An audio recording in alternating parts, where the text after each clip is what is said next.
the theme this year of the Feast of Tabernacles. It is taken from Psalm 47, which proclaims the Lord is king over all this earth. There's nothing excluded from his kingship here on planet earth, and this is good news. And also the word of God proclaims the King of all the earth, the Lord of the Bible, the King of kings and the Lord of lords, as the God of the armies. That means he's a God who is under his control, a big army of warriors and fighters. And in Psalm 149, this is very beautifully explained. He says, "Let Israel be glad in his Maker, and the children of Zion rejoice in their King. For the Lord takes great pleasure in his people. He adorns the humble with salvation. Let the godly exalt in the glory, and let them sing for joy on their beds. Let the high praises of God be on their throats, and the two-edged sword in their hands, to execute vengeance on the nations and to bind their kings with chains." Now, to be very clear that what this verse is speaking about, the Apostle Paul says our battle is not against flesh and blood. It's not against physical people, and it's not a war that is carried out with physical weapons.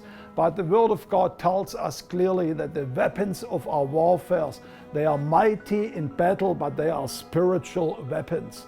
Paul says the sword that we are using in this warfare is nothing else than the Word of God. Our breastplate is the righteousness that we have before God, and the helmet is the salvation that God gives to every believer. But God calls us into a battlefield. And I believe this year's Feast of Tabernacles is a gathering of the international battle troops to come to Jerusalem to fight the wars of the Lord. There are great challenges around the world, great challenges in many nations, and we want to gather you all to Jerusalem to pray for your nation, to pray for the situation that you might face in your family, but also pray for the challenges that you might face in your personal life. As we are gathering in Jerusalem, there will be one day that is particular, separated for prayer for the nations. Most importantly, we will pray for a mighty revival in your country. And might there be any spiritual forces that will hold back the revival in your country, we will address them in prayer right here in the city of the great King.